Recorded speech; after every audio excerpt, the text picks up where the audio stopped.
Assalamualaikum warahmatullahi wabarakatuh. Bismillahirrahmanirrahim. Alhamdulillahirabbil alamin wa bihi nasta'inu ala umuri dunya waddin. Wassalatu wassalamu ala sayyidina Muhammadin wa ala alihi wa sahbihi ajmain, amma ba'du. Kawan channel Ngaji Kang Santri dimanapun berada, kembali kita akan melanjutkan untuk kajian fikih kita, yaitu kitab Mabadi Fikih Juz 3 yang sekarang sudah sampai yaitu bab wudhu. Wudhu ini penting sekali karena menjadi pintu gerbang, pintu awal dalam keabsahan ibadah kita, terutama untuk ibadah sholat. Karena sholat ini menjadi pokok seseorang muslim, apakah dia itu menegakkan agamanya atau merobohkan agamanya. Maka dalam satu sabda, as-sholatu imaduddin faman aqamaha faqad aqamadin wa man hadamaha faqad hadamatin. Sholat itu menjadi tiang agama. Tiang agama siapa? Ya, tiang agama orang yang muslim, orang itu sendiri, individu per individu. Maka siapa yang mengerjakan sholat berarti dia juga menegakkan agamanya. Dan siapa yang merobohkan sholatnya, sama juga dia merobohkan agamanya. Di sini wudhu menjadi penting sekali. Bagaimana wudhu yang sah? Wudhu yang sah yaitu wudhu yang dilakukan dengan terpenuhinya yaitu syarat-syarat wudhu serta rukun-rukun wudhu. Di sini akan saya bahas dulu untuk syarat-syarat wudhu. Sebelum saya mulai, saya akan menjelaskan apa itu syarat. Syarat yaitu hal-hal yang harus terpenuhi, diharuskan terpenuhi sebelum melakukan suatu pekerjaan. Maka di sini syarat wudhu yaitu syurutul wudhu'i, yaitu syarat-syarat yang harus dipenuhi, yang harus dilakukan yaitu sebelum melakukan wudhu. Dalam kitab ini syurutul wudhu'i khamsatun. Dalam kitab ini yaitu syarat-syarat wudhu ada 5.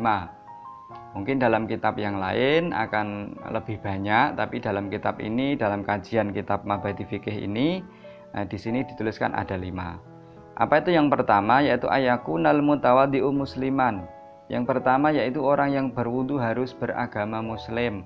Maka orang non muslim ketika dia berwudu walaupun terpenuhi dari syarat serta rukun-rukun wudu, maka dia tidak sah disebabkan oleh karena dia beragama non muslim. Kemudian yang kedua yaitu ayakuna mumayyizan, yaitu orang yang berwudu harus sudah pintar. Untuk ukuran pintar ini para ulama memberikan beberapa ukuran. Ada yang memberikan dari ukuran dari umur, yaitu ukuran 6, 7, 8, 9. Tapi dalam satu penjelasan yaitu orang yang mumayyiz atau yang pintar yaitu orang yang sudah bisa beristinja, dia bisa buang hajat sendiri serta bisa membersihkannya. Dan dia juga bisa membedakan, oh ini barang bermanfaat, oh ini barang yang berbahaya. Maka orang-orang yang seperti ini, anak yang sudah seperti ini, yang umur 7, 8, 9, 6, 7, 8, 9 ke atas ini sudah mumayyiz. Maka ketika dia berwudu, maka wudunya sudah sah. Kemudian yang ketiga yaitu alla yakuna alal a'dha'il wudhu hailun, yaitu tidak ada penghalang dari anggota tubuhnya, dari anggota wudunya, misalnya tangan ataupun kaki ataupun wajah. Apa itu penghalang? Yaitu hailun atau penghalang ini yaitu yamna'u wusulal ma'ilal basyarati, yaitu yang bisa mencegah sampainya air ke dalam kulit, sampainya air ke kulit. Maka itu menjadi penghalang, maka harus dibersihkan dulu. Contohnya apa? Yang pertama yaitu syam'in, lilin. Lilin yang sudah kering ketika menempel pada tubuh, maka otomatis dia akan menghalangi sampainya air ke kulit. Dan juga di sini yaitu sahmin, yaitu lemak dari daging, ketika dia nempel ke kulit akan sedikit lengket, dan itu harus dibersihkan dulu karena bisa menghalangi yaitu sampainya air ke kulit.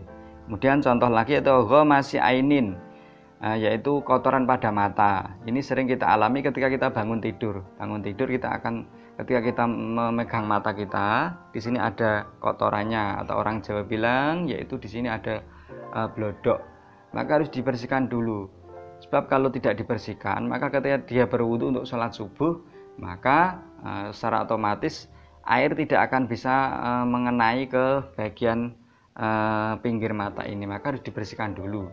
Maka masih ainin, kotoran pada mata harus bersih kemudian berwudu, maka secara hukum maka wudunya akan menjadi sah. Kemudian yang keempat yaitu alayata kita fardon min furudihi sunatan, yaitu tidak meyakini bahwa satu fardunya wudu, satu rukun wudu itu dia meyakini bahwa itu sunnah. Contoh apa yang menjadi fardu?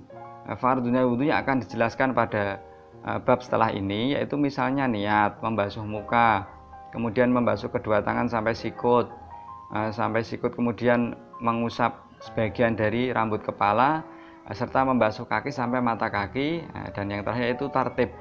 Maka ketika dia meyakini salah satu dari rukun wudu, fardunya wudu itu menjadi sunnah, dan dia tidak melakukannya, maka wudunya maka tidak sah.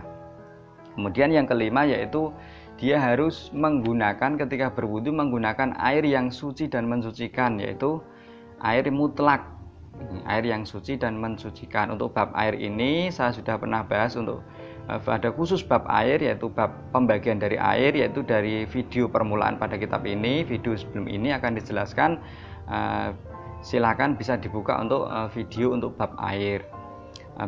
Segini saja untuk syurutul wudu'i, yaitu ada 5 tadi.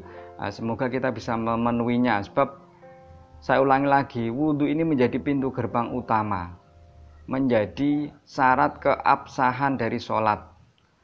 Sholat ini menjadi satu pertanyaan yang penting, sebab besok di hari kiamat dalam sebuah hadis dijelaskan bahwa hal yang pertama dihisab yaitu urusan sholat. Maka siapa yang sholatnya baik maka amal yang lain ikut baik, dan sholatnya buruk maka amal yang lain akan dihitung buruk. Maka salah satu dari syarat keabsahan sholat yaitu berwudu. Maka di sini syarat dari wudu harus terpenuhi dulu.